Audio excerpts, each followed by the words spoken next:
I think the biggest challenge there is how you basically project yourself, how you market yourself, and where you place yourself in the market. That is very important. One point of time, with a combination of multiple things, so I had a slip disc. Left side almost paralyzed. I was bedridden for close to a month plus. So, what took me so much time to basically achieve whatever level of success I'm currently at, current generation, they can achieve it actually 10 times faster, very easily. Generally, I give them a straightforward answer saying in India or across the world, trying to be a pure core professional wildlife photographer earning money is not possible.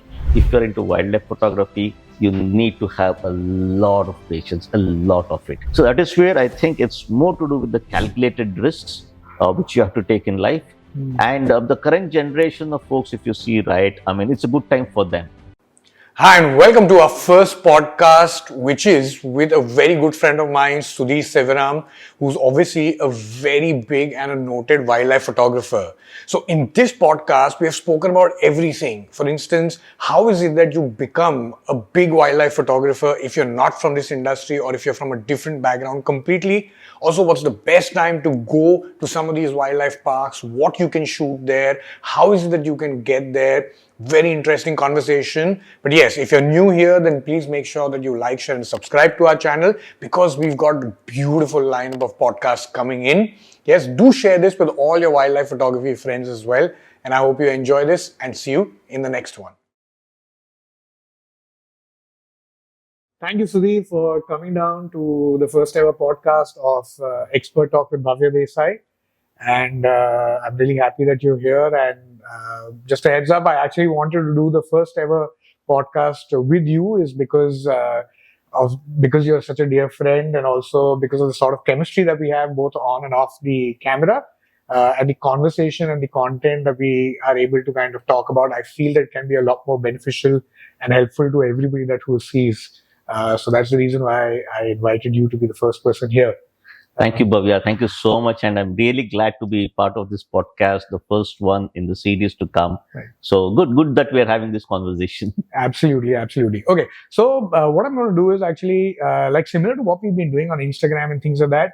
I actually just want to go over a little bit of wildlife photography naturally, a little bit of photography. And then I also want to talk to you a little bit about social media.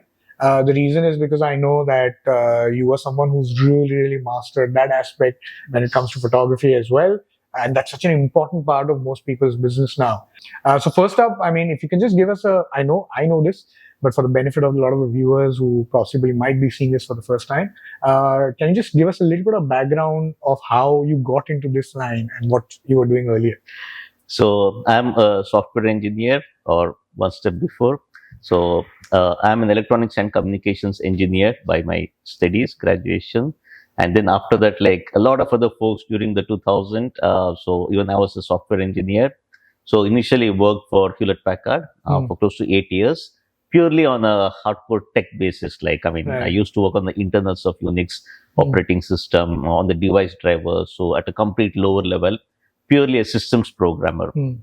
And then later, another 8 plus years, I was with American Power Conversion, which was later Schneider Electric. So they're more into the management role. So the final position I held was that of a director of the software division within Schneider Electric. So what really prompted you to like get in here? So, I mean, this goes back to my college days where we had a small photography club. I was part of the photography club and I learned my photography there way back in 92, 93.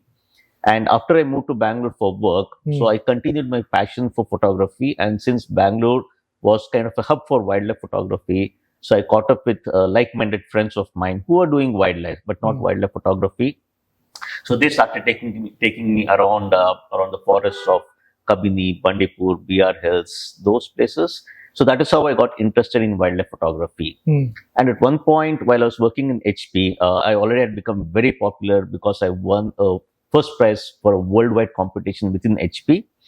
And post that, I became quite popular on the photography side. And people were like, Sudhir, since you do so much good photography, so why don't you teach us? So that is where the teaching aspect came in around 2003. And I started teaching photography, and that was confined to office space. Then people outside office is like, how about us then? How do we attend your workshops? So that is where later I shifted to the conference facilities in the hotels. That is how it started. And then later again, people ask, fine, classroom session learning is fine, but you're more well known for wildlife photography. So why don't you take us out in the wild and teach us wildlife photography? I said, fair enough, fine. So that is how the wildlife photography tours came into picture. Okay. And both were going on pretty well. So at office, like promotions after promotion, so work was going on very well. And also on the tours and my workshops and the photography, wildlife, my own personal passion, what I had. So both happening in parallel. And one very good thing is I got very good support from family, from friends, and most importantly at office from my bosses. Right. So even whenever I applied for leave, they were like, which forest are you going to? So Okay. that is where for me everything came together. And I think around 2013 or even before that, like I had a close friend of mine and a guru who was doing bird photography, Vijay Kavle. So he was the vice president of the infrastructure division of Infosys. Okay. And when he was 42 and I was 32, so 10 years gap we had, that is when I met him. So that is when I came to know that he quit his Infosys job and full-time non-commercial bird photography is what he was doing. That is when I was like at the age of 32, I was like, wow, at 42 he's out and following his passion. Like, I mean, lucky guy. And when I was 35, I tried to do some calculations and it failed. I mean, like I was in no position to quit my job and pursue my photography as a full-time passion. So that is where I gave up and continued the whole work, everything. And 2012 rather, is when, of course, one thing about me as a person is I'm not good at politics. And if you're in the corporate world, especially like at a higher level, you need to know corporate games, which I was very bad at. And I went through a lot of issues because of that. And my wife had seen all those things. Okay. And of course, at one point of time, with a combination of multiple things, so I had a slip disc. So C5, C6, I had a slip disc. Left side almost paralyzed. I was bedridden for close to a month plus, and total 3 months of office gap. And so my wife had seen all this. So that is where at a later point, my wife is, I think, enough of your corporate life. I think it's time for you to get full time into your photography teaching, at which like you're really good at. So why don't you pursue that? So that is where around 2012, I did my calculation and with a very close friend of mine. And when I looked at my overall financials, like I still was not ready to basically like get into this full time. So we did some calculation and he said, you still need some backup surplus cash, worked around all that. And finally, sometime around 2013, when we redid, still he said, you need 6 months, but I think the way things are going for you, just jump into it. It's okay. And of course, so I made sure the overall plan, of course, even this is for the viewers who basically wants to convert their passion to profession, especially like having good financial backup is very important. Right. So my calculation was even for 2 years, if I get zero income from a photography business, I should still be able to sustain my lifestyle, especially at that time, like kids' education, home loan, car loan. I mean, like I had a lot of financial commitments, family, everything. So keeping all that, like I did my calculation. Finally, 2013, I came out and I was 41 that time. Wow. So, and I re-looked at Vijay Kavle, my friend, and I was like, oh, wow, not bad. I'm also like out at the same age. And things fell into place. So very first workshop, I announced my wildlife photography tour. So that's what my assumption was. Next 2 years, no income. So I announced my first tour, wildlife tour. And in a matter of like 2 weeks, it got sold out. Announced the next one. So that way, for the next 3 months, I announced my wildlife tours and the workshops, city-based workshops. Everything got sold out. And then for the next, again, 9 months, I announced in advance. That also got sold out in a matter of 1 month. So basically, like for the next 1 year, whatever workshops, tours, everything I announced, in the first 2 to 3 months itself, everything got sold out.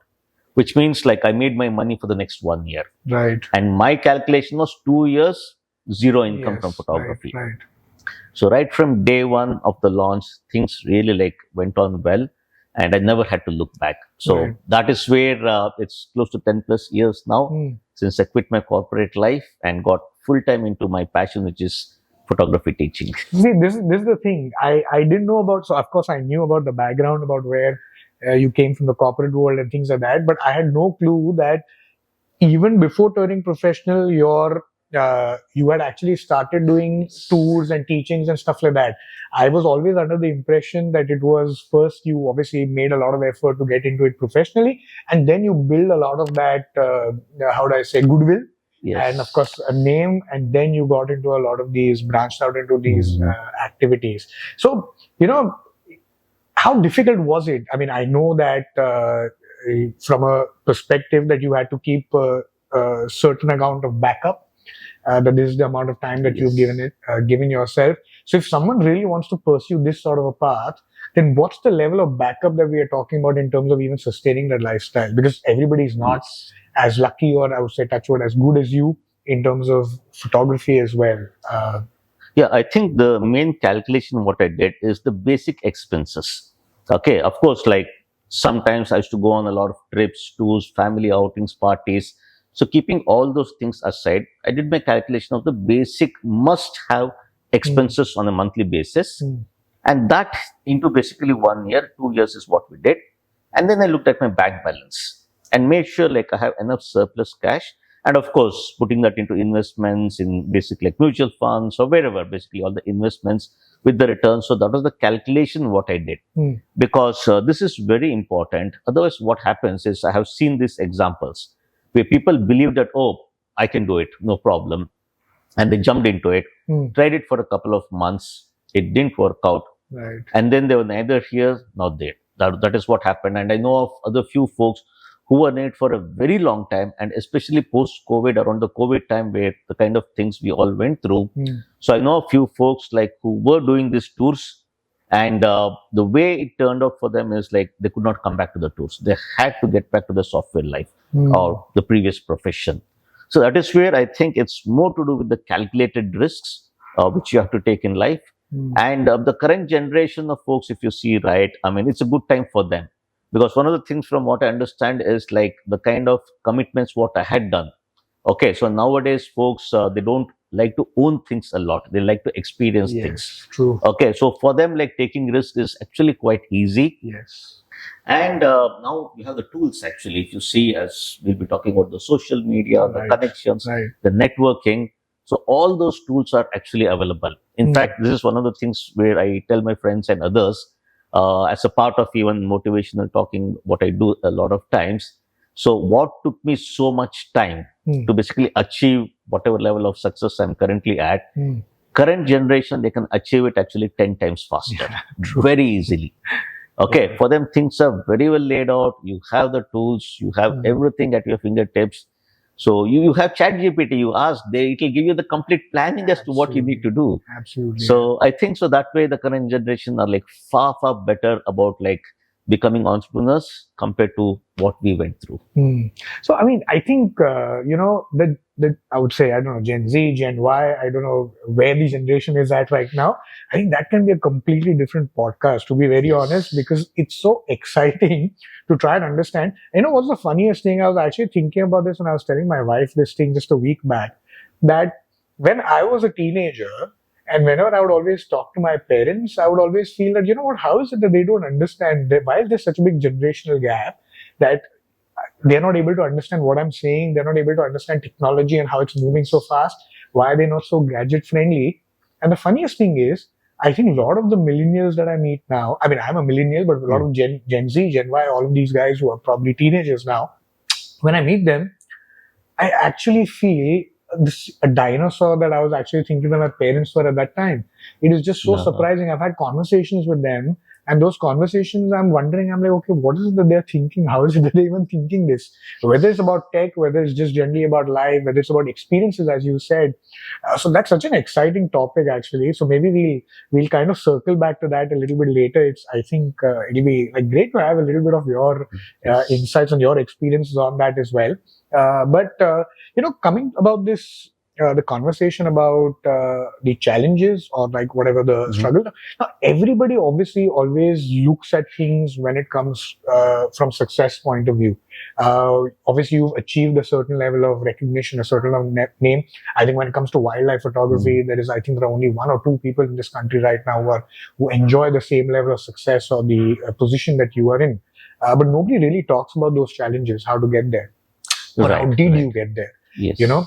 So maybe if you can there's one short answer as well, and there's probably a long answer as well. But if you can just give me maybe the three things which are the most difficult things that you had to go through around that time, Right. in that journey of yours, and then that'll be great. Maybe we can dive in a little deeper into one of those topics Right. post that as well. I think a quick answer for that, quick and short and sweet answer is you have to ride the times of change, basically. Go with the flow, adapt to technologies, and make sure you're at a par with the technology deliverables, those. Okay. But the long answer, probably my success story and what I did. One thing is you have to be really good at what you do. So no questions asked about that. But then the other problem is no matter how good you are at your things, if you don't market it well, if you don't get it out to people properly, then your overall success, everything probably just drop down. Right. So you probably remember very well the way I got started is I was always at par with the social media, with the current technology, using the technology for my benefits, or rather for the users' benefits, where teaching photography came into picture. And also we go way back where when Facebook launched. Okay. In fact, I was probably the first Indian to be given the Facebook Live application. So Okay. way back in 2014, 2015, so we just had Facebook, and Facebook approached me saying we are going to release a new application called Facebook Mentions. Okay. And that will be given to only a few people worldwide, using which you can do Facebook Lives. Nice. Okay, so that was a separate application, and they gave that application to me, gave access to my page. So they enabled it, and that was a separate app using which I could do Facebook Live. So this was around August in 2014 or 2015 is when they gave. For a month, I could use it, practice it, and people out there was amazed. How is this guy doing Facebook Live? They looked at their app, Facebook, and there was nothing. I think so. Right. Okay, and so that is where I started teaching photography using Facebook Live. So connecting my TV to the camera, everything, and I had this Friday photography chat with Sudhir. So that was the program I used to run, and that became very popular. And since I was the only guy doing it that time, so people are hooked on to that. And then since I was traveling as a part of my photography, so I used to carry the phone, and even the Facebook Mentions was in the app. Right. And I started doing the live from the field. In fact, so August, sometime when we got it, September first week, I went to Masai Mara, and the Great Migration, the Masai Mara, the river crossing. So that migration, I was able to broadcast it on Facebook Live. Yeah. So the complete river crossing with the crocs, basically attacking the wildebeest. It's there. It's still there in my Facebook account. And in fact, I was the first person in the world to broadcast the Great Migration live on Facebook, because I was the only wildlife guy who had that facility way back then. Right. So that way, if you see, one is my skill set, what I had, everything, and then adapting to the technology. So my Facebook Lives became extremely popular, and even in field I was doing it. And the kind of viewership I used to have when I go live was in the range of 10,000, 20,000, 30,000. I remember one particular live I did from Bharatpur, where there were 60,000 users online at the same time watching me shoot in Bharatpur live. Okay, so that is how I adapted to technology, and basically the balance I maintained with teaching as well as the marketing using the right tools. Understand. And that is, I think, the most important factors when it comes to my success story. Understand. So, I mean, but, then in that case, I mean, as you said, that you really have to be good at what you do, obviously. And then naturally, you got the first movers advantage because of Facebook and things like that. But not everybody gets that lucky. I would say only 1%, as you said, you were one of the few people in the world to actually get access to that level of technology. So purely from a perspective of someone who actually is just a wildlife photographer or someone who's just a photographer, so how do they catapult themselves using some of these things, because obviously they're not going to have access to those sort of tools. Then do they really have to build that such a strong portfolio, use every opportunity to get out there, to talk to as many people as they can? How do they circumvent around such scenarios? I think current scenario, if you ask, it is still possible, because I have seen in the last couple of years, youngsters probably whose name people had not even heard. Okay, I have personally seen them grow. surpass all expectations, and they have become like ambassadors, brand ambassadors of like multiple of these camera brands, and they're really successful in what they're doing. Okay, so I would still not agree to the fact that if say today somebody wants to start, they can't reach this level. Main thing is, yes, you have to give it time, because of the algorithms of the social media, the way it works. You have to give it little time. So it's not like this fast food where instant success you will get. It will not happen like that. But it will work. It will work as long as they're consistent, as long as they're dedicated, and main thing, they understand the algorithms. With the current generation kids, like they'll break it like this. They know what things are, how to make it work. So I'm pretty sure like they can be successful if they put their mind to it. But is that step only if you want to achieve that level of success? It has to go only through social media. It cannot be via anything else, because that's where the people are, that's where the viewers are, that's where the consumers are. Yes, because that is the world of the masses. Okay, in the past when the social media was not there, because I have gone through that phase. I want to talk about that as well. Yeah. Where we had to approach. I still remember my close friends Chaitra and Rajesh, where we used to travel to various resorts. Be it since it was more confined within Karnataka, so BR Hills, then even Bandipur side, Kabini, and even Masingudi side, where we used to personally visit the resorts, and also on the way driving to these resorts, the other hotels, other things on the highways, go talk to them and try to sell our work to them, saying like, we are wildlife photographers, since yours is a wildlife resort, so why don't you have some images, so we can sell you the images, we can shoot for you. So this is how it used to be. And I still remember my very first project, commercial project, where I made some money 25 years back, was with GE. Okay, so in Bangalore, like the company GE, they were in Whitefield. So somehow through this, they came to know me, and they offered me saying like, we want you to come to our campus and shoot the birds within our campus. Okay, so we want to basically make a calendar out of it, and in all our conference rooms everywhere, we want to put those images that shot in the campus. So that was around a 2-3 weeks project I took up. So weekends I used to visit the campus with my 100-400 lens, used to shoot those images. And very first, that was like, as I said, 25 years back. So I had charged them around 75,000 rupees for the project. That was like, wow, huge money that time. And so that is how like one small project at a time, that, and then we used to visit the resorts personally, try to sell our work. And that time there was no digital media, and like, so all print, so albums. So we used to carry albums, flip over, show our work. So that is how we were trying to get some work for us. So forget about trying to contact the tourism board or any of those. So emails, trying to do the communication almost did not exist that time, or very minimal that way. So that was how we got started. And now with the presence of social media, with the kind of tools what they have access to, I think everything is at the fingertips. Like, so if they can contact, if you have to send an email to someone, send it, follow up, make phone calls, networking. And I'm sure in the current era, like, you know people who know people. Okay, so that networking is very well established. So that is where in the current generation, as I said, like the success what it took so much time for me to achieve, they can achieve it 10 times faster, very easily. But cut to like today, for example. Now I know that, as you mentioned, that from in those days, you could only approach people to buy the images that you could do and things like that. So in today's day and age, what are the avenues that a photographer can, a wildlife photographer can basically commercialize the opportunities, or how can they actually make money? Yeah, in fact, this was the same question which somebody asked me just 4 days back on my photography learning platform. Oh, is it? So if you see, like, one thing is the foundation has to be strong, which is your skills, your work has to speak volumes. Once that is done, now multiple ways. One is basically the tested way, which is more of stock photography, but honestly, there's not much money in that. Okay, so stock photography is one, of course.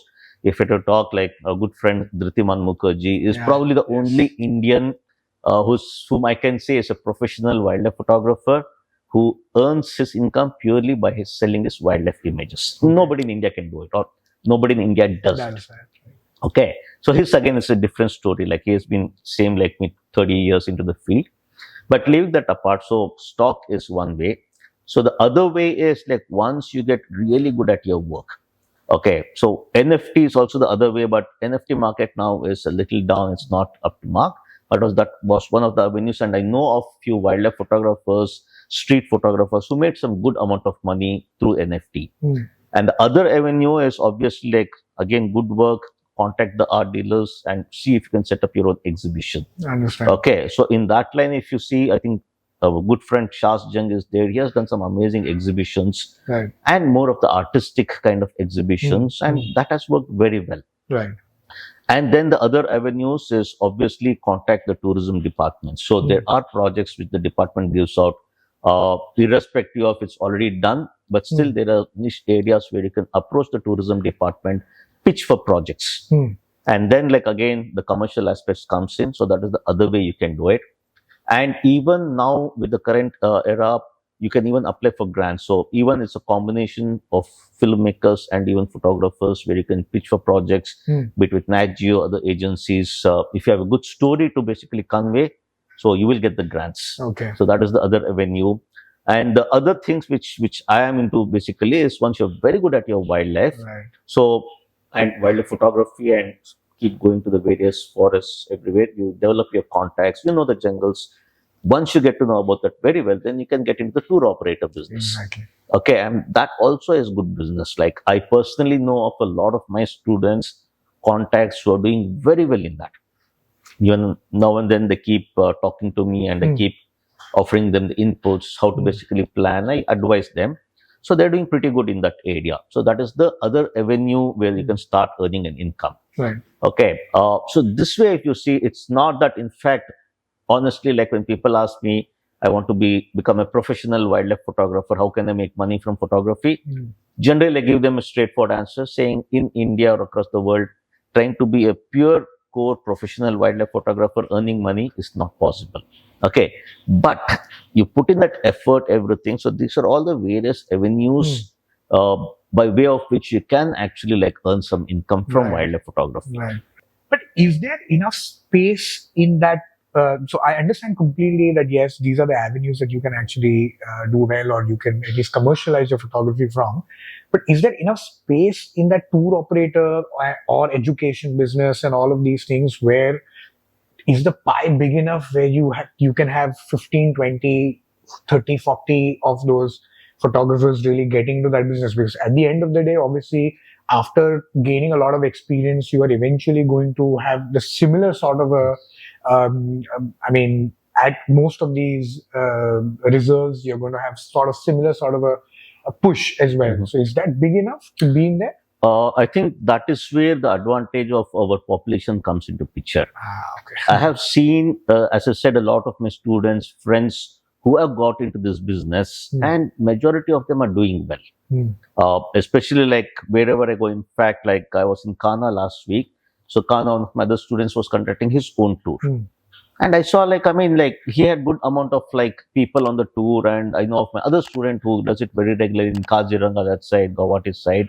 And even he is getting very good number of participants. And even a close friend of mine who was working with me, like, so she started her own tour operator. And I keep seeing the stories and I keep talking to her.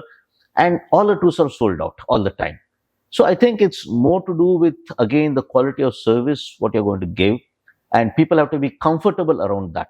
And they will come back to you. That is guaranteed. I understand. And there may be a small spillover where people like, okay, if you're not doing a particular tour at a particular destination, they do a search, they find other people, they will go. So that is where I said one advantage we have in India is of population.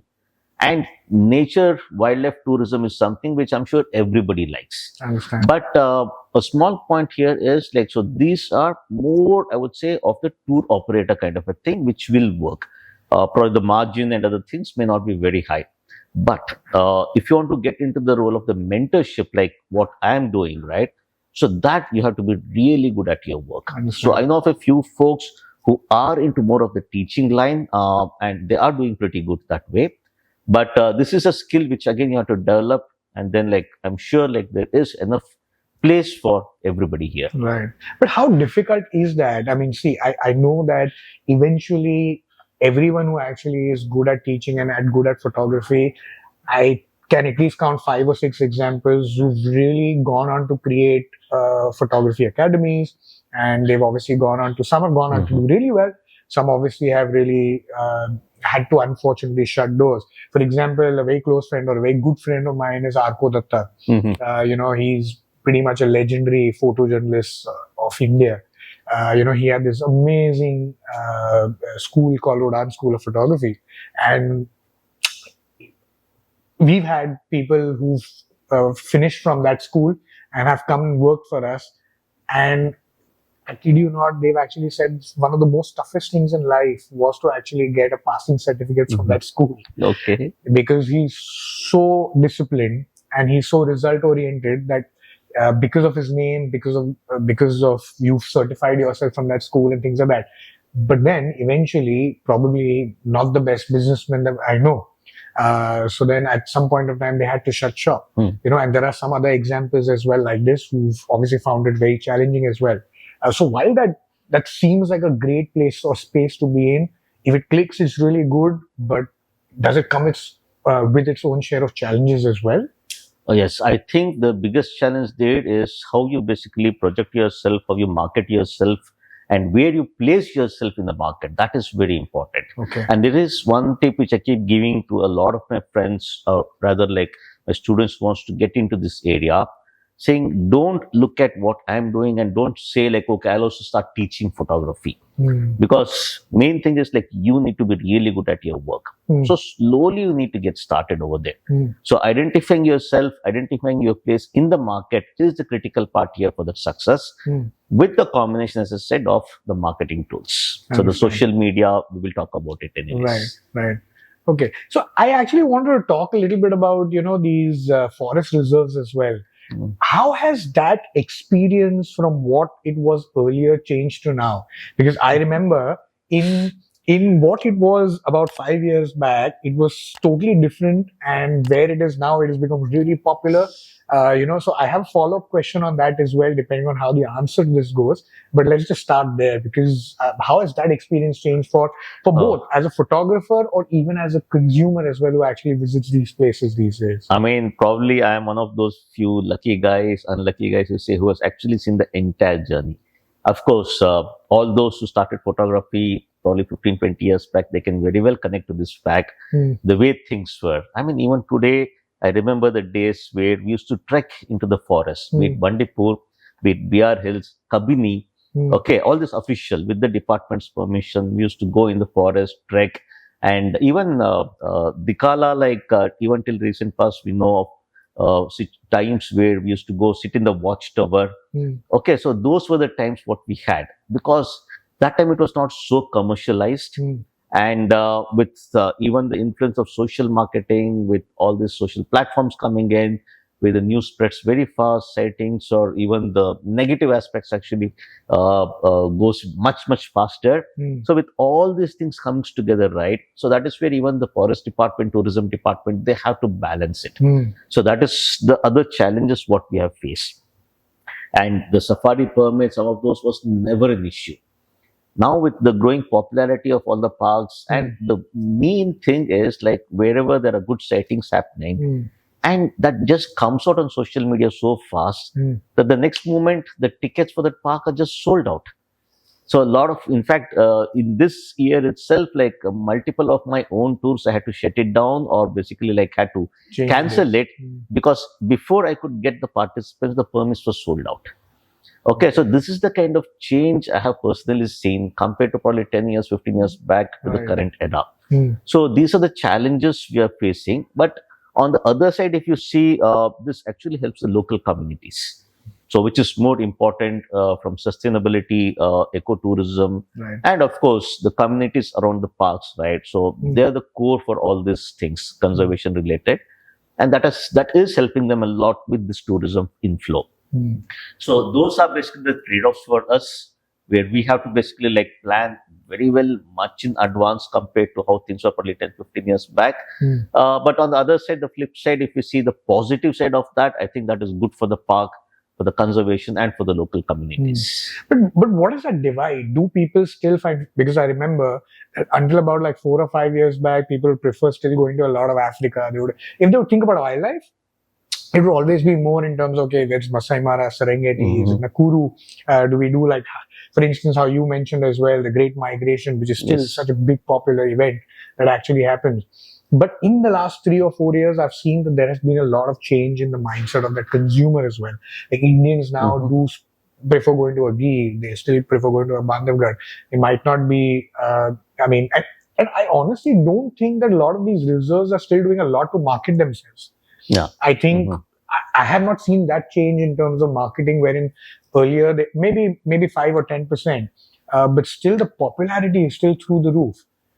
So what is it that they are, firstly, what is it that an international park like Africa is offering, which probably we aren't, in comparison from a wildlife photographer's perspective, whether it's the pictures, whether it's the overall experience or the tools, to what can possibly change to accommodate a lot more of this?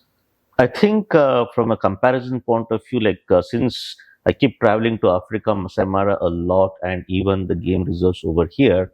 So one striking difference, obviously, is in Masai Mara in Kenya, like we get to experience wildlife by staying right inside the park. So in India, those things used to happen again long time back, as I said. So I have stayed in a lot of forest department rest house, the forest rest houses, FRH, right inside the core area of the park, of the majority of the national reserves. But a lot of them have been shut down for tourism now, even though they operate. Of course, we have the special Dikala, which is still open for us. Right. So that is a kind of experience in Masai Mara you get, where you can stay right inside the park, and then right from the morning, like 6:15, whenever the park opens, the moment you step out, you're already in the park. And there, the other kind of experience is the bush breakfast, what we have. So the full day safaris, like with the same cost. So you're already out there, you can go with packed breakfast and lunch, come back, then the sundowners you can do. So there, the wildlife experience is more of those luxurious kind of an experience, what you get based on the budget and different kind of facilities which are available, compared to probably what we offer over here. But then again, here in a lot of parks, okay, again, based on the budget, similar kind of experience we do get. For example, in the Central Indian parks, even in Tadoba, Maharashtra, a lot of places, here also we do have the full day safari permits. Okay. So where, same way, like breakfast, lunch, I have done so many full day safaris. Probably like I can say I'm one of those pioneers who created all these full day photography workshops. And I remember like having breakfast, lunch, evening coffee, tea, snacks with the tiger. Just sleeping over there. We waited in Bandhavgarh actually. So it's not that here we don't get to feel those experience, but here it comes at a heavy cost, probably compared to the Masai Mara. So that is where I think there are still some gap between the experience we get there and what we have here. Understand. Okay, let's change the cycle a little bit in terms of, like images, for example. Now, I'm really curious to know that what really for you constitutes a good wildlife image. I know it's all about perspective, and I know each individual has their own. But according to you, what would be the best characteristics of a good wildlife image when you see something? Now, for me, it has to evoke emotions, storytelling images. So signature shots of the place, what we call. Okay. So in fact, recently, just before coming here, so I was in Kana for my workshop, and one of my favorite parks. So Corbett, Kaziranga, Kana, and Panna. So these four are my favorite parks in the country here. So in Kana, when we went, like it's the amazing meadows what we have with a few water bodies, the amazing Barasingas what we have, and winters are the best time with the kind of early morning fog, the mist, the build-up of all those things. So that is one of the things what I taught my participants also. Right. Trying to go for a close-up portrait doesn't make sense. Okay. Okay, even a tiger or spotted deer, any of the subject you take a close-up, you don't know where it is from nothing. Right. So for me, what basically like evokes those emotions is based on the habitat, the ambience, play of light. So especially in the early morning fog, like these are the pre-visualized images which I convey. Early morning fog, in the grassland, the male barasing, a huge stag, just the head Right. popping out with the stags. Right. I think those are the images which I love to see. So that is where the differentiating factor is for Right. me as to like what kind of images I like to create Right. and what is it that I Something love. which is like a kind of an environmental The photo. habitat kind of a Right, shots right. with the most important is using the play of light and shadows. Now, I know that, I mean, with like going over there, obviously you naturally over the years have built those experiences. For someone who goes like for the first few times, would they even understand or would they even know that these are the sort of places or those are sort of catch locations that you really need to go to get those sort of pictures, or it will still take them a few times to reach there and then they can change? I think it can be achieved in two ways. Okay. So one is like when they decide a particular place to go. So the best thing is to search for images from that place Okay. on the internet or Okay. even like whomever you follow. So go check out their work and see like what are the kind of images they have shot from that particular park. So that will give them an idea. And one of the best things with the current era is like the drivers, guides in majority of the parks. So they're very well equipped. Okay, because they keep taking all these photographers. Right. You just go any of the driver guide, the well-versed ones, just show a photo saying this photo in this park was shot. I want a similar image. They will tell you where it was shot, under what circumstances they can get those images. Okay. So that is the other positive thing about the driver guides, what we have here. I understand. Where you just have to show them. So you have to do a little bit of your homework. Right. So once you do that, then you get to know the place. So that is one way. And the second part, as you rightly said, they have to keep visiting. One is personally, they have to experience the place. They have to feel the place. And the more they visit in different seasons, over a period of time, they will know. Okay, go to this place at this point of time, these things will repeat. So that is one other thing about the forest and the wildlife, where it's more of a repetitive thing. Okay. So every year you visit, in fact, like during the safaris, especially like beginners who go, so the driver just goes, stops, he says, points up, look at the tree over there in that corner, that is where the owlet is sitting. Okay. They're like, wow, this guy is amazing. Nobody can see. How did he find it? It's been sitting there for the last 15 years. That is how it works. Exactly. Right. Okay. They know so, the catch exactly. points. So that is where the drivers guys are very well versed. So these are the two ways in which wildlife photographers who get started with this, so they can directly get going with quality images right from there if they do this little bit of homework. Okay. But I mean, okay, so say for example, you get into those locations, you get into those catch points initially, you probably get those nice signature shots, first few ones and things like that. How do you then experiment or try and get something different? Because at some point of time, your body or portfolio is going to start looking similar or whatever you've been shooting. Then how do you get something which is different and unique? Because as you said, that if I want to go there today, I probably look up, okay, Bandhavgarh, what are the sort of signature shots that I can get? But then there are going to be, with social media, there are going to be hundreds and thousands of them. So how do I identify and stand away from that crowd? I think that is where having different equipments, different style of composition comes into picture. Because historically, like I have been photographing majorly with my 600mm lens and the 400 2.8. Okay. Of course, once upon a time with the 800mm lens, what I had, I mean, the perspective what you get is totally different.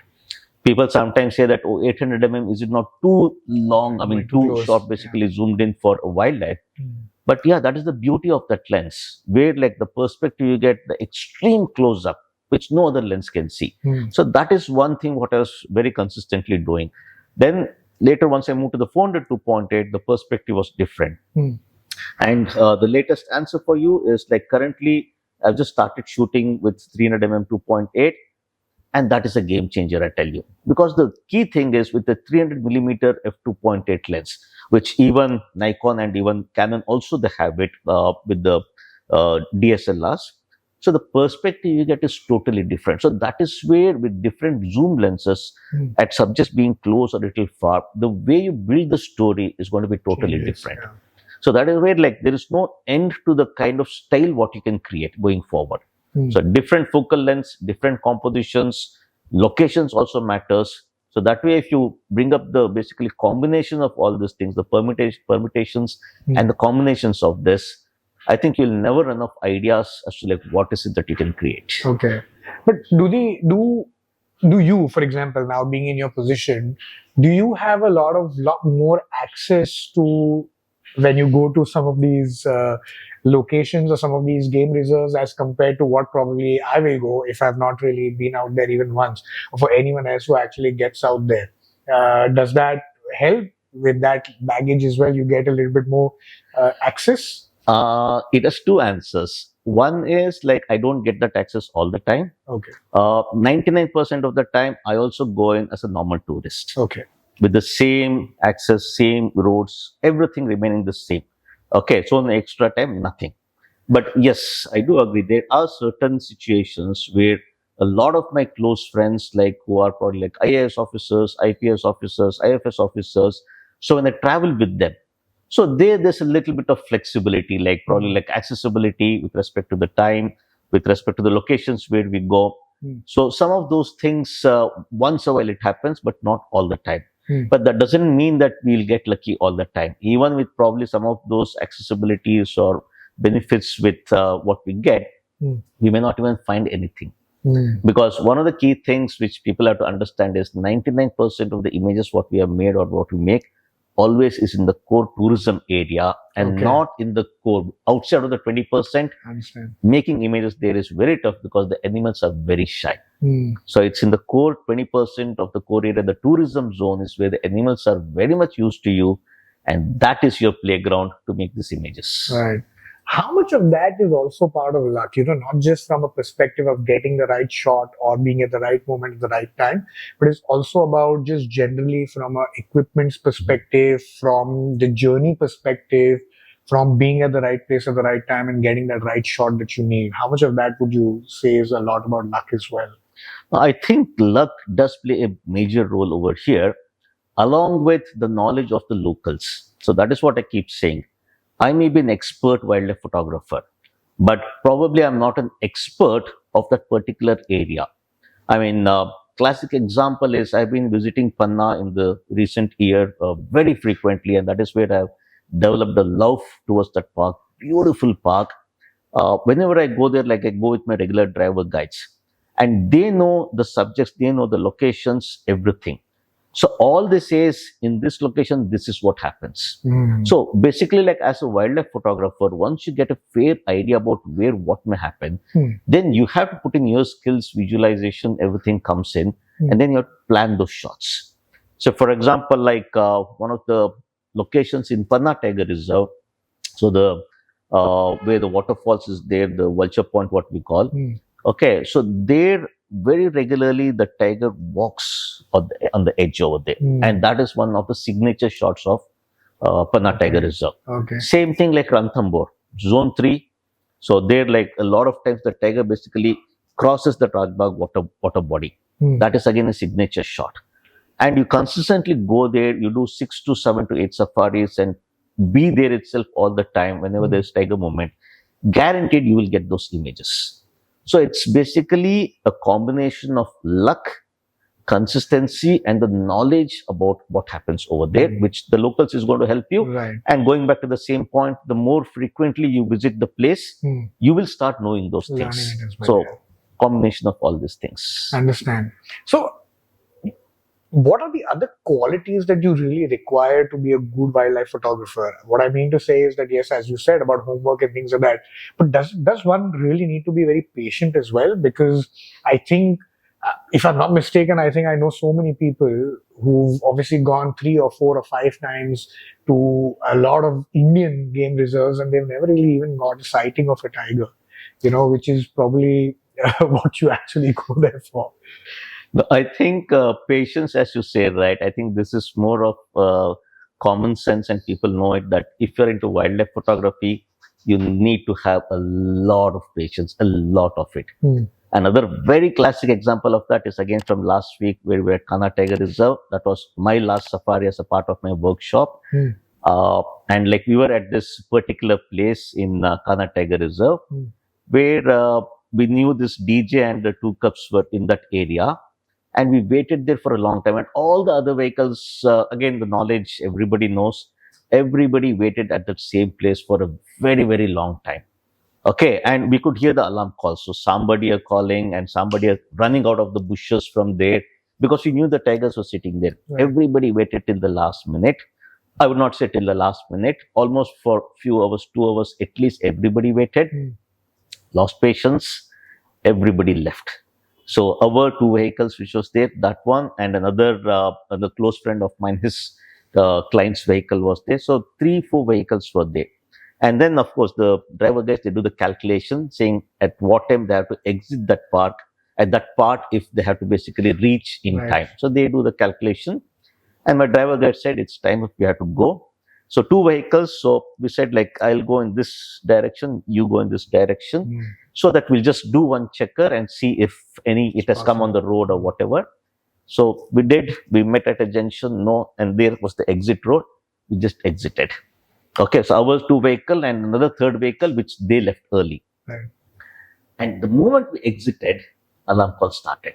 And right in front of me in the open ground, I could see the alarm calls coming. And from that distance, I could actually see the tiger walking. Wow.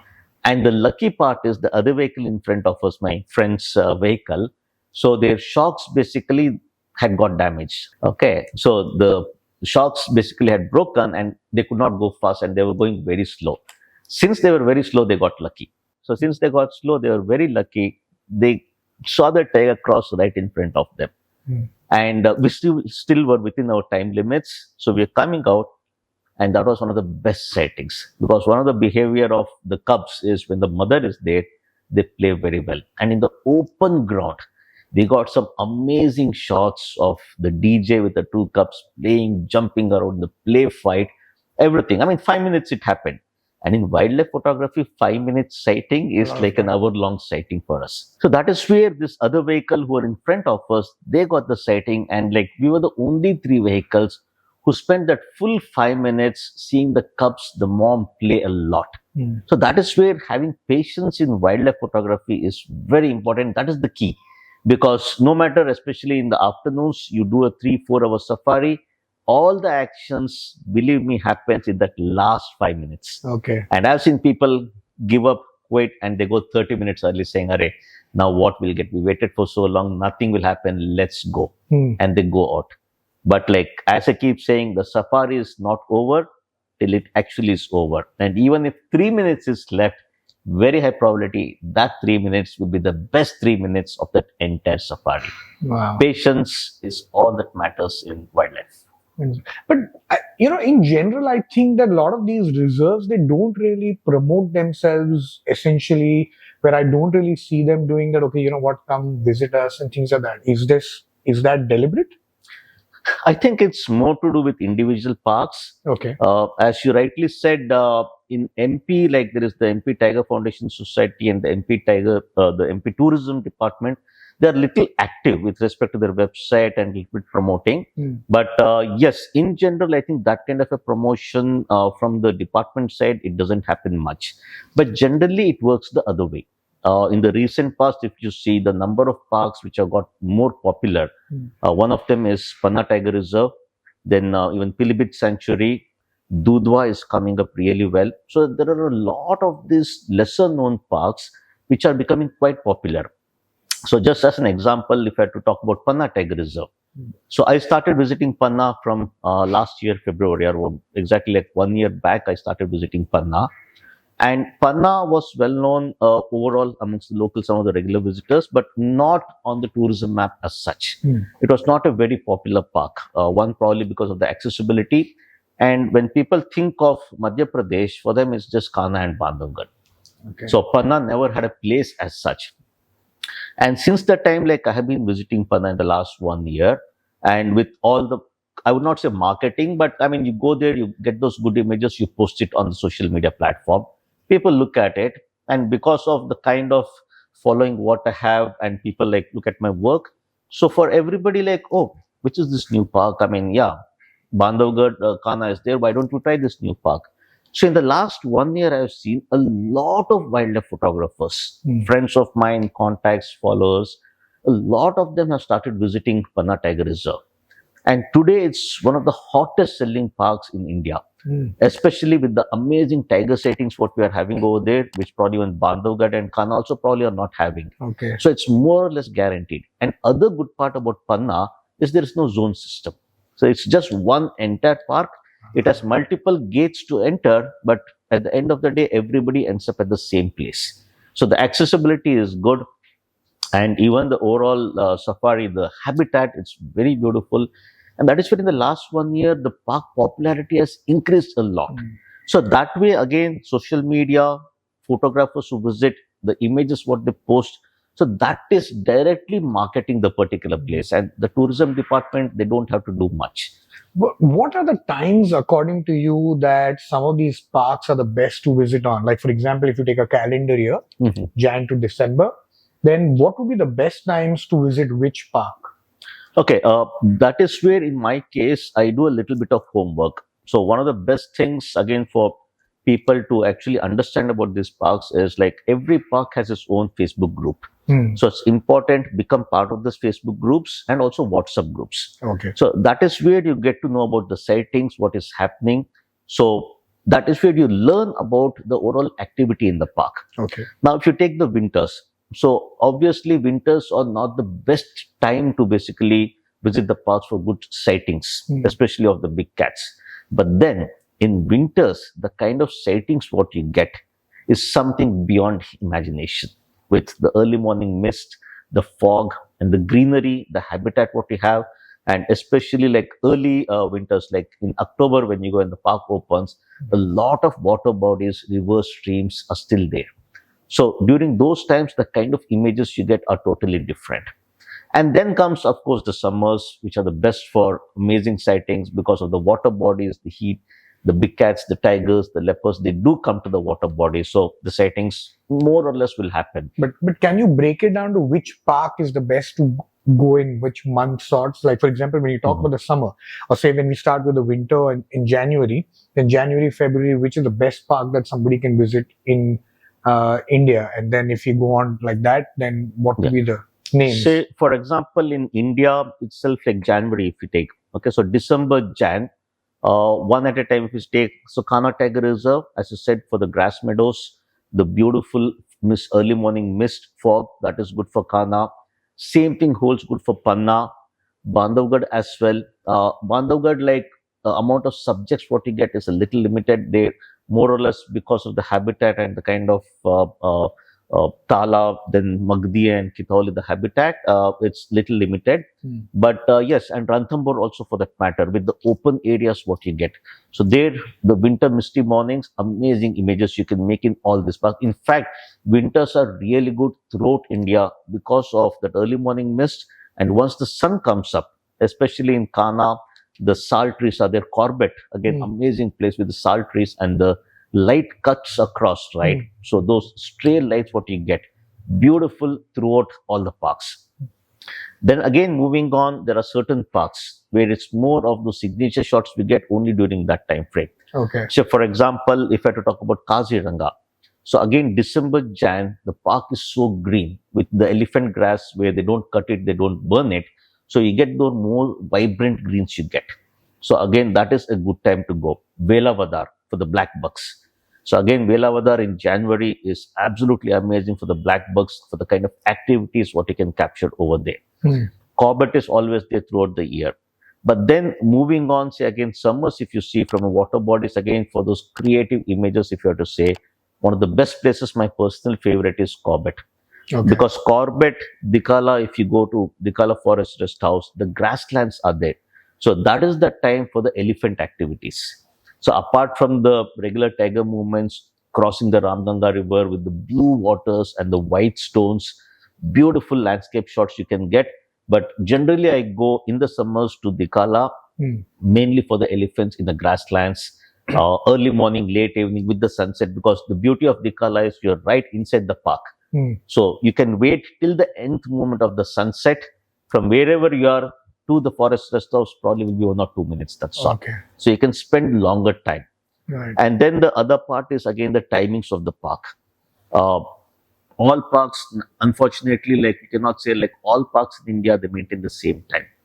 So especially in central India, like till 11:30, you have the time. And especially in Kaziranga, even till 12:30, you have the time in the park. Wow. So you do get a long time basically to track, stay, patience comes into picture. So that is where, as I keep saying, each park has its time. And also with respect to the habitat. So especially Kana, again, if you take Central Indian parks with the salt trees. So in the month of June, so the salt trees, the leaves, they're absolutely green, vibrant greens they are. Right. So that kind of greens, and then again, a little bit of the grassland, the habitat shots again is beautiful.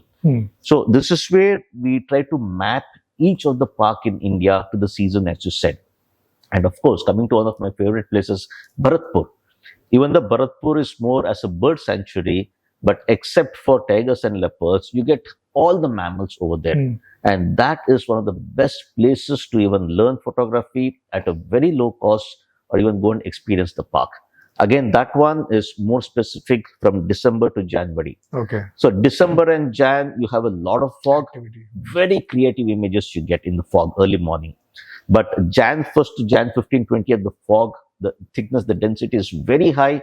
So not a great time. So majorly I advise go before December end or after January 20th. Understand. And Feb first week is one of the best times for Bharatpur because of the lighting, the activity what you get, and that is where a lot of migratory birds peak time for the birds. Understand. So this is how I basically do the mapping of each of the parks to the season and the subjects, and that is how I completely plan my trips. Understand. What is the most memorable? And I know you must be having a lot of them, but I'm saying one. What is the most memorable picture that you've taken? Like the moment I say it, what comes to your mind? What's the picture? For me, the very famous image of mine, which is the tiger and gaur. Okay. I started wildlife photography in around 95, 96. And since I was in the corporate world still, majority of the time I used to visit the parks of Karnataka itself, Kabini, Bandipur, BR Hills, then even Bhadra Tiger Reserve. These were the parks. You won't believe, it took me 10 years to see my first tiger in the wild. Wow. Being into wildlife, going into the parks every weekend, alternate weekends. So that is how frequent I used to go. But I had never seen a tiger in the wild because I was not a tiger person. I was more of a bird photographer that time. Right. And so this was the incident which happened in Bhadra Tiger Reserve. Of course, that time it was just a Bhadra Wildlife Sanctuary. It was not declared as a tiger reserve. 2006, I remember, 95, 96, I started my wildlife. So me, Vijay Kavle, Yatin, my friend, so we went to Bhadra Tiger Reserve. So just as a normal tourist, like for a round. And that time, basically, the village relocation program was at its peak. So where once reserves start getting declared as a tiger reserve, so a lot of times the department, they work with the local communities, villages, and they basically shift them out of the park. So that relocation program was going on. And during that time, there's a lot of disturbance in the park. And seeing spotted deer was very tough. So during that morning safari, we are going, and at a distance, I saw some black dots. So a herd of gaur crossing the road, and that since it was month of October, the park was very lush green, and a little bit of that early morning mist also was there. And I was shooting with a long tele lens. So the moment I saw the black dots crossing the road very far, I asked my driver to stop. So immediately stopped the vehicle, and my friend, like, we started shooting the gaur.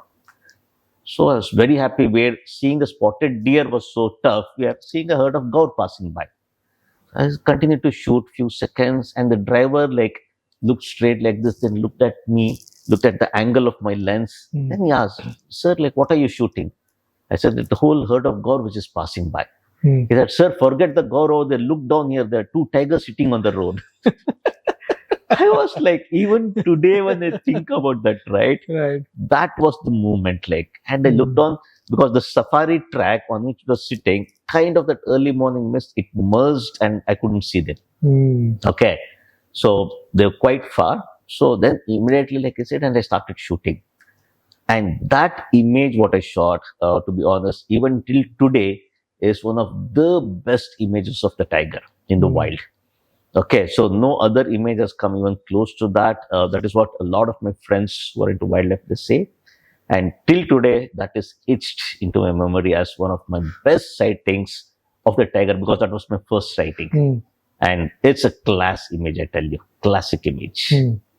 What's the most whatever funniest incident or like an anecdote that you can possibly share that you've not not people have, like, for example, this is quite funny where you're obviously shooting something and suddenly the driver points out there's just a tiger right here.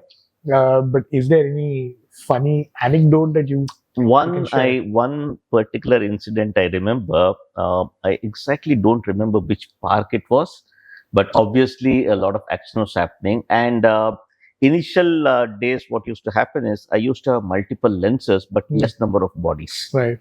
So I had my 100-400 lens, 70-200 lens, 400 mm f2.8 lens, and also the 800 mm lens. So I used to shoot with multiple of this, and the bodies were just two bodies is what I used to have. So obviously, like, I had to switch between the bodies, and that is where probably you may remember my very famous technology of the double-decker shooting.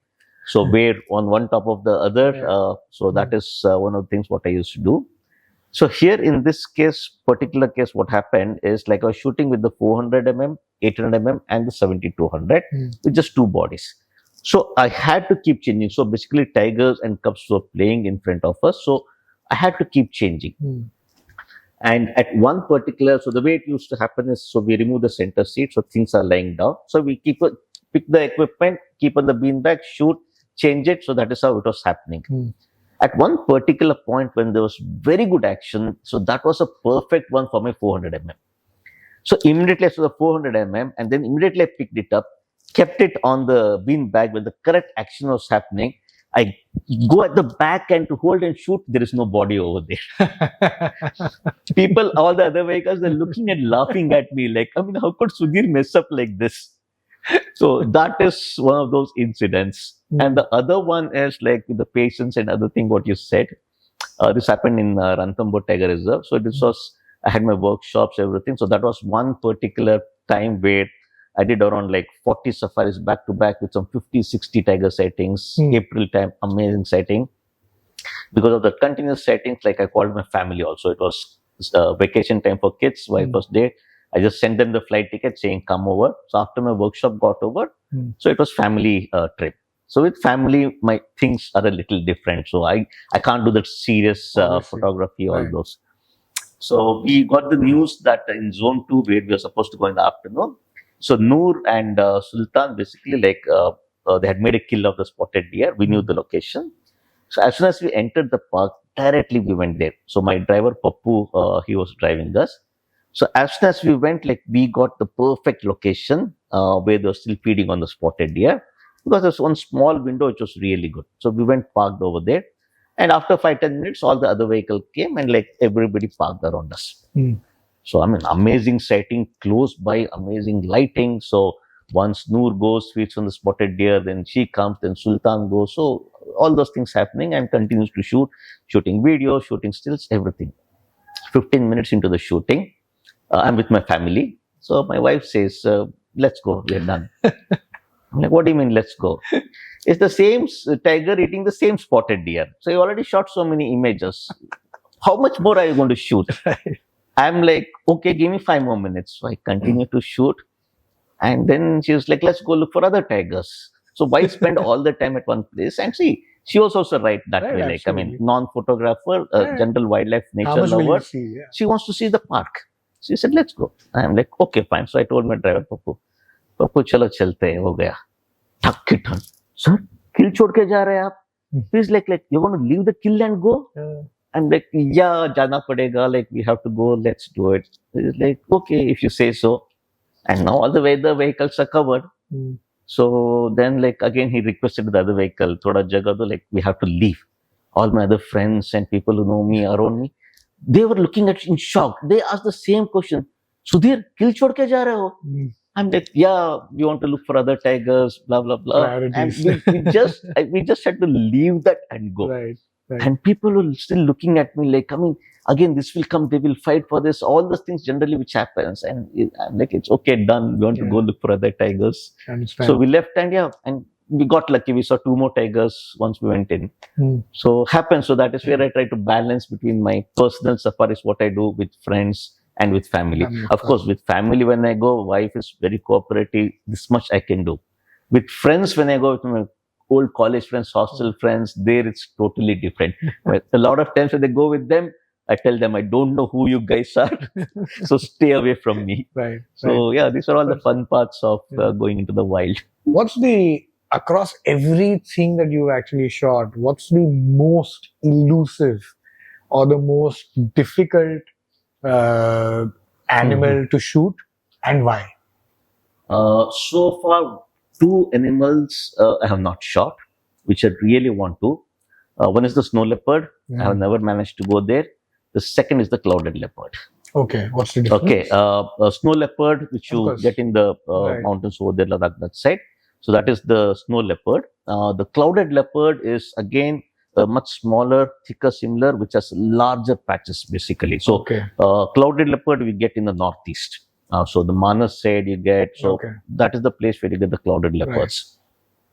And this again is an incident which I can never forget. The most elusive, as you said, because people have shot snow leopards. Snow leopards are very easy to get, but the clouded leopards till now in the wild, good images hardly exist. Okay, and so we were in Manas, me and my friend. So we were in Manas, and the previous evening we were at that one particular place called Buraburi Tower, and there we got lucky to see a leopard, common leopard. Okay, late evening we photographed it, done. So next day again we were supposed to go to a riverside, some other places we wanted to explore, but driver said this is where a lot of sighting happens because of the salt pits and the quality of the mud over there. So, and we got lucky with the leopard. We shot it. Next evening we go back to the same location, and now we have seen leopard over there and photographed it.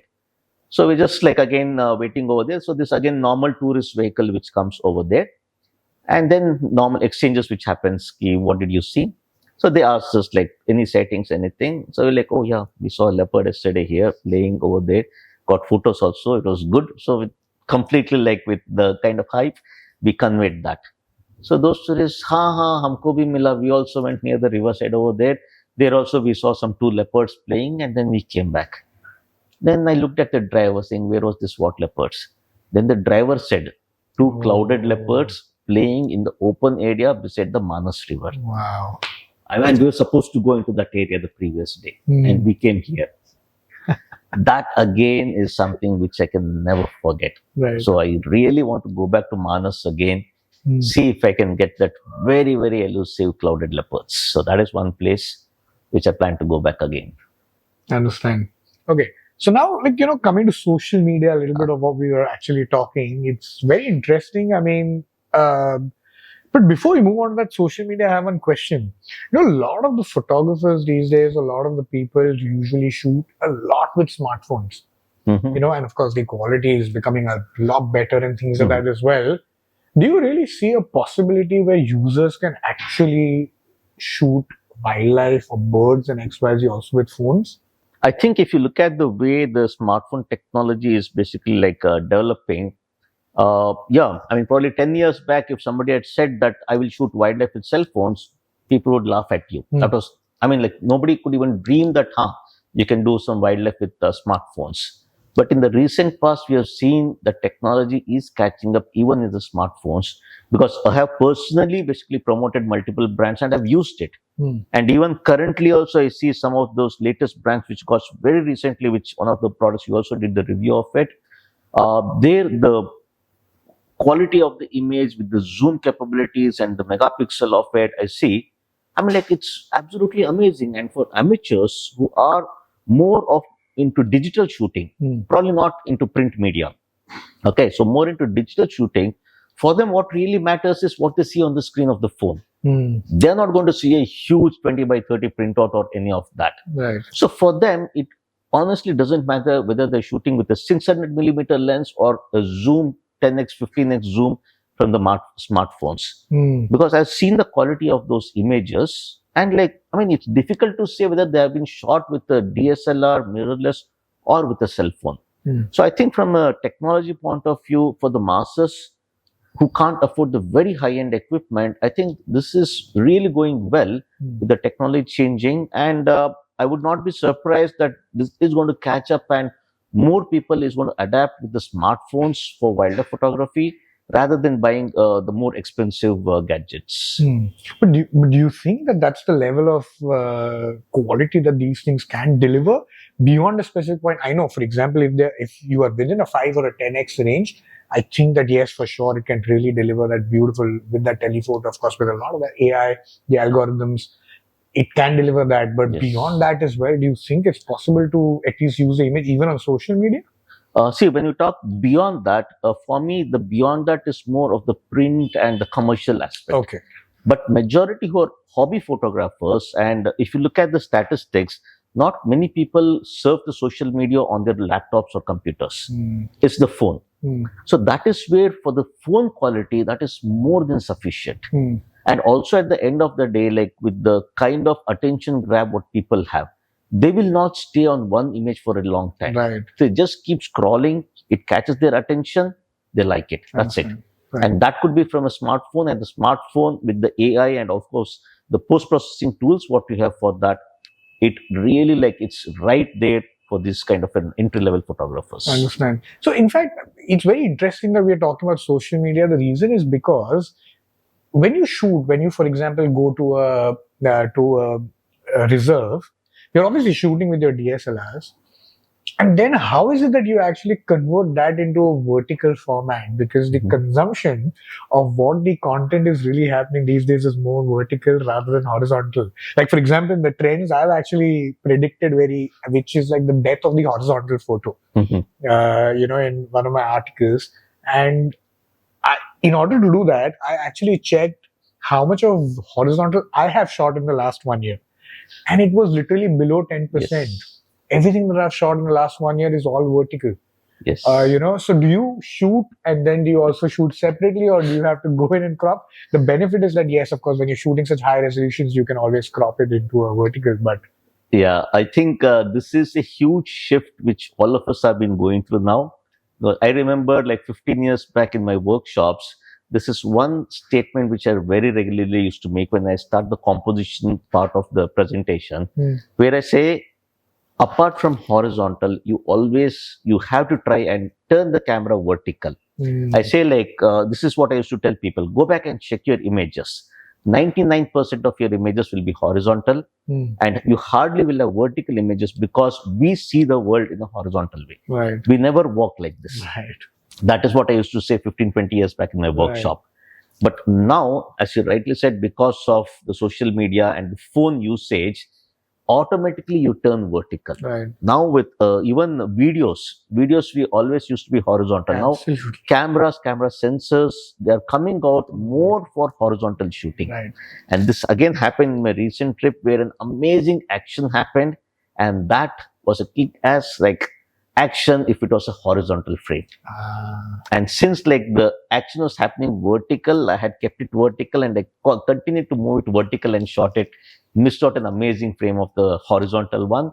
But yes, that is what is currently happening with the trend. It's the vertical which has taken over the horizontal. And I mean, at this point, probably as you said, the death of the horizontal, but with changing technology, changing social media platform, we don't know what else is coming out there and how again things will change. We don't know. From a social media perspective as well, I mean, like now, naturally, the next big thing which everybody seems to be talking about is AI, right? I think I have never seen the adoption of technology in the photography field in the last like 1 year as fast as I've actually seen how AI is really coming through, and it's growing leaps and bounds with each few months, and the consumers are really lapping it in. Now, I know that the applicability of that AI algorithms and all of these processing is a lot more in a lot of the other genres of photography. Yes. Is it also a lot that you can do with that in wildlife as well? Yes, again, I know of a lot of photographers who are more into the creative art aspect of wildlife photography. Who use the AI, who use the technology for that kind of a creative photography, what they do. And apart from that, again, I am more of a natural history photographer compared to any kind of digital manipulations of my wildlife images. But that said, even the kind of evolvement which has happened in the AI, especially from a post-processing point of view, right? It's absolutely amazing.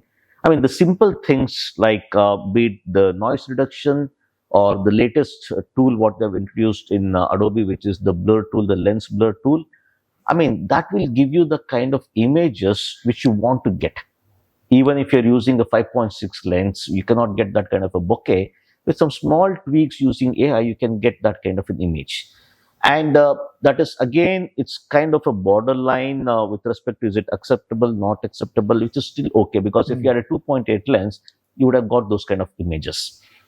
So at an entry level AI, it's really evolving. And as you rightly said, in a lot of other genre of photography, extensively it is being used. And even from a commercial point of view, like I know where my own images, my friends basically were working on that, like taking my images, converting that into digital AI format, and even using that for printing t-shirts. So a lot of those things are being applied using AI. And see, I mean, I always believed, be it social media or any platform, right? It has both its like positive and negative aspects. So it all depends on like what line you want to get into, like what is it that you want to basically like use. So both have its own plus and minus. Continuing on social media, Sudhir, I mean, for someone who actually starts off today, and which is obviously a lot of the younger people, how do they really build their body or their portfolio? Because the things have changed. 6 months back, what was applicable is not anymore. Even a couple of years back, websites, which was so important, like how we would always look at websites.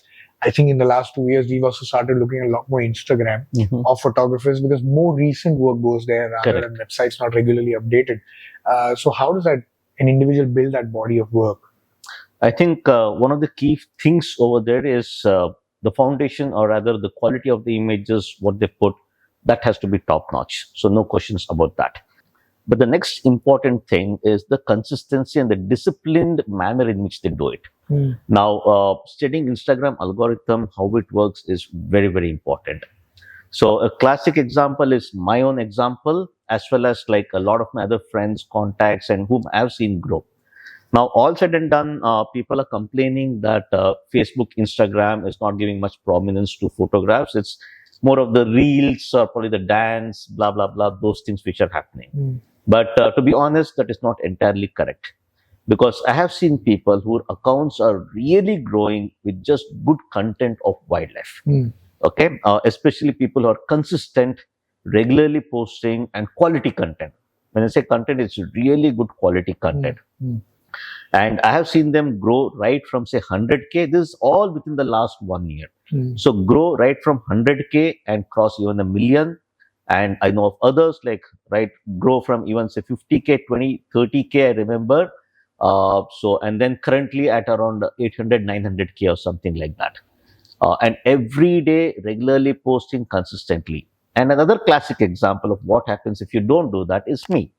Even though like I've reached 800 plus, currently 890, something like that, 890K, I'm not 100% consistent about my posting because it's social media is not the only thing I do. Like because of my online photography courses, my wildlife photography workshops, a lot of my bandwidth go into the other areas. And because of my travel, again, I can't sit and process images, filter them. So 100% I'm not dedicated or not having bandwidth to do that. You won't believe from close to like, I don't know, 6 months, 8 months, I have lost count. I'm stuck at that same 890K. I have not grown even by 1,000. I had gone to 892K, I know, but almost for a month plus, I did not post anything. And then again came back to 890. Wow. Okay. So that is where people who are following, they're leaving behind. But of course, new people are still coming, looking at whenever I post, it comes. So this is again a classic example, as I said, where you really need to be consistent with your work. And social media, one is do not mix your portfolio. So you may have wildlife, you may be doing street, product you may be doing multiple genres. So do not mix all of them in the same portfolio. Okay. Bifurcate it. Each one goes into a different portfolio and just follow this simple rule. And also like other very important tip is like make sure Instagram especially is a creator account. Okay. Because if your Instagram is by default, when you create, it will not be a creator account. It will just be a personal profile. So you have to go into the settings and you have to change that to a creator account. So it will be a business account versus the creator account. Because once you change the profile to the creator account, then you have access to more tools, especially the statistics, the insights you start getting. Okay. So that is what is going to help you to know how healthy your account is, how you are growing, what is happening, what posts are doing well, and at what point of time when you post it is doing well. So all the statistics, the insights you get when you switch over to a creator account. So not many Instagram users know about this part. Understand. Because default will be just a personal profile and they just continue to post. So following these things in a disciplined manner and give it time. So have a hard deadline saying next 6 months I am going to do this. And also, like, yes, the algorithm, it wants more of the video content. And current wildlife photographers with the current technology in your cameras, right? So you don't need a separate video camera. So with the current mirrorless technology, that can give you amazing video clips. And all it takes is you are seeing the movement, fine, take some photographs and then switch over, get some few clips as well. And then do a combination, and content creation, use this combination to create reels of these wildlife videos.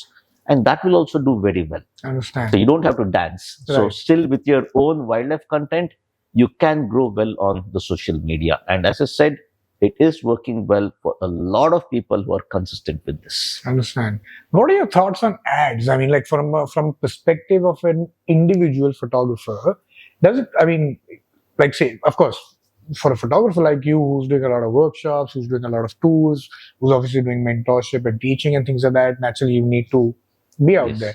But for someone who's not into any of these very things and just a pure creator account or has like someone into wildlife photography, does it really make sense for them to invest into those ads? Because these days, a lot of times, social media assets, they don't push beyond a specific point till the time you are not investing into the product as well.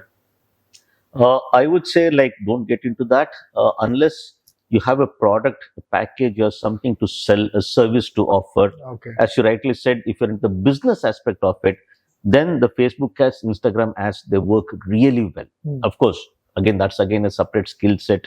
You need to hire an agency or you need to build that skill set on your own.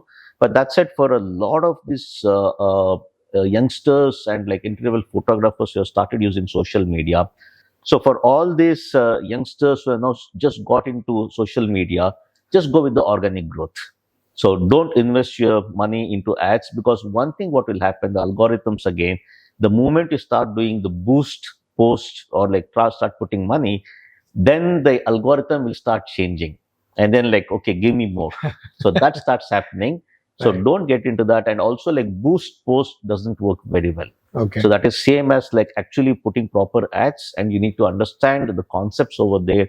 So that skill set is totally different. So sincere advice, do not get into buying likes, which a lot of people have done, I know. So do not get into that. Just stick to the organic growth. Look at the timing. A quick tip over there for all the viewers, if I have to say, in India, generally the morning 9:30 to 10 is a good time to post, and evening 5:30 to 6 is a good time to post. 5:30 to 6:30 also, that is a good time to post. Okay. So generally, like what I would advise is one morning, put up a post, a static post of images. And other very, very important tip again over here is do not put just one image when you post something. The carousel of 10 images, that works very well. Because the way the algorithm works is somebody is not on their Instagram account. You post one image, the person who misses to see, you missed it out. Whereas if you post 10 images, you get 10 chances from your contact. So whenever he or she logs into the account, they have missed the first 5 posts. At a later point, your 6th post will come up over there. They don't like that, they miss it, they just ignore it.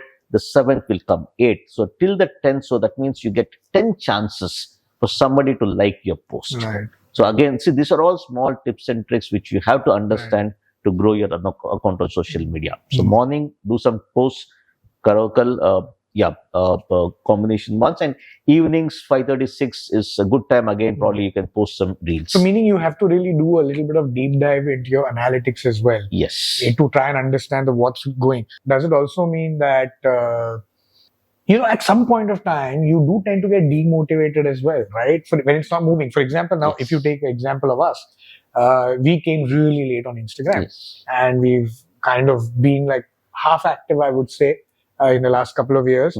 And everything for us has been organic. We've not spent a single amount of money on ads. We've now reached about 16, 17 odd K on Instagram, I'm saying. Okay, that's good. Not the other platforms. But now, similar to like what you're saying, it's become really slow for us as well. On days we actually go to 16.8, 16.9, and then we are back to 16.3, 16.2.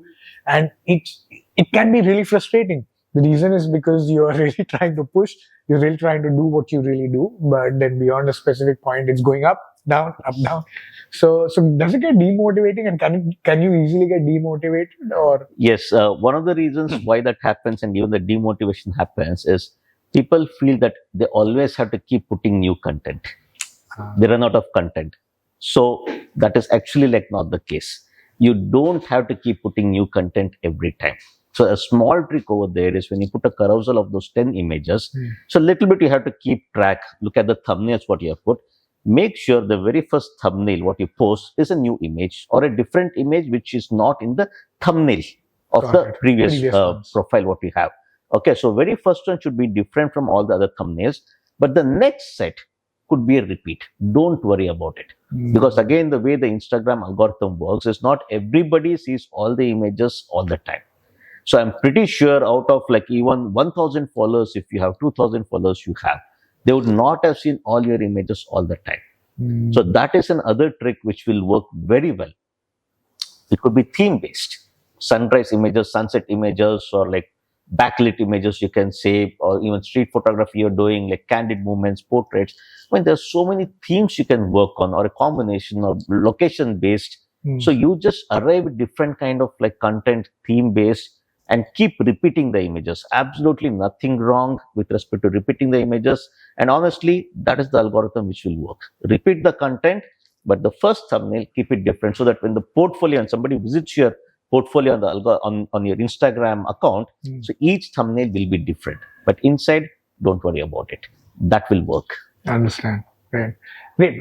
I mean, I think one last question is, a couple of questions actually. One is that, can you take me through your day or the plan of your shoot before you're going out actually at a game reserve, or before you're going out to shoot anything, wildlife or birds or XYZ? I think it'll be very interesting for viewers to listen about that. See, my preparation starts with the destination. Now, my next main one is I'm already traveling here. So after this, I'm going to Bandhavgarh and then to Panna for the workshop, the shoots. After this, the next travel is Bharatpur. Now, for each of the destination, I know what kind of subjects I get and what is the distance I get my subjects at, what kind of lighting will be there, what kind of opportunities I get, the habitat. So I kind of know each and every location about this background. So I do this kind of a homework as to like where I'm going, what are all these things. Based on that, I carry my equipment. Now, say for Bharatpur, so I'll be carrying my 600mm and the 300mm f2.8 lens. So I want a combination of that, because with the 600mm this time I'm planning to shoot some really nice action images. Close-up action photographs is what I want to shoot with the lighting what I get in Bharatpur. So so for example, now after this I'm going to Panna. So Panna, I know all this, like there are certain tigers, the P151 with the cubs, they come very close. So when they come very close, even 400mm is going to be too huge. Okay, so that is where with the habitat, 70-200 works very well over there. So that is going to be a little bit primary lens of mine for Panna. So this is the kind of background homework what I do based on the location, the subjects, the habitat, the lighting, and how far or how close I get those subjects. So based on this, I decide what equipment to carry. And then it's also a kind of pre-visualization what I go with. Because like every place I have my reference images. What I shot last time and what I missed. So whatever I missed, so those are my to do or to get kind of an images. And whatever I have got last time, if something like that repeats, then my idea or my approach will be how I can better this image compared to what I already have. So I already have a set of reference images of the same place or similar subjects. So if what I'm getting is not up to mark with what I already have, then I don't even shoot that. So that is where I plan my entire shoot, the approach, even during the safaris, like always have a reference point for each of the things what I shoot, good or not good. So based on that, so I like something, I generally just don't keep shooting about it. So always refer with my reference image. Understand. If I can beat it, click, otherwise don't click. Got it. So that is the approach I take. What are your final question? What are your objectives for 2024? What is it that you want to do? That's a very good one, because that is exactly what I posted today morning when I got onto the flight to come here, where I posted on my Instagram story, saying like my regular work has been my online photography courses and my wildlife photography tours what I conduct. This year I want to do something different. So what could that be? So that is one of the things I just posted on my Instagram story. But I do have things planned for myself. So one thing is I want to get back to my YouTube, because YouTube actually does very well. The algorithms are changing YouTube content. So see, one of the things is like, honestly, like I'm technically about equipments, I'm quite good at that. Okay, with respect to reviewing an equipment. So that has been one of my like very long dreams, to get on to proper technical and field reviews of equipment. Because as a wildlife photographer who's always out there in the field, so I don't just go by the classroom based like, oh, this placement of this button here, this is so good, the ergonomics is good. No. How does the ISO perform on this camera? With this lens, the quality of the images, if it is close here, if it is far. So kind of like I want to set my own standards for evaluating an equipment based on the quality of the image, what you actually see. Right. So this is something which I have in my mind for a long time, and I thought like probably it's time I actually start getting into it this year. So get more into product reviews, field reviews actually of the products, and get back to more of doing YouTubes. So that is one of the things what I planned myself. So apart from, of course, come up with new content for my online photography courses, and I've been doing only more of wildlife, birds, and general photography related things. Right. So try to basically expand and diversify with respect to probably street photography, landscape, and something else as well for the users. So definitely this year want to do something totally different from what I've been doing so far. And let's see, we're in January, a long way to go. Yeah. Hopefully I'll be able to achieve that. Great. Absolutely. Thank you so much, Sudhir, for doing this. And I think we've spoken so much, we've covered so much. I think I just hope it really turns out well. I think it will. It will, yeah. But it's really appreciated that you've come out and spoken to me about this, and look forward to seeing you out there, of course, and many more conversations to come. Thank you, Bhavya. Thank you so much, and thank you for the honor of being the first podcast what you're planning. Like, you talked to me and I immediately agreed. And I think one thing is like the kind of vast experience and the background what I come with. I'm pretty sure like the whole conversation what we have discussed, this is going to be very helpful for your viewers. And as I keep saying, right, this is something which a lot of people can look up to. My own life journey, the success stories, what I've gone through and how I achieved it. I think all this is part of the package within me, and this is something which I love to share with people out there. Absolutely. And thank you for providing this platform where I was able to share all this with your viewers. So thank you so much for this. Thanks a lot. Right. Great. Thank you. Thank you for this. Yeah.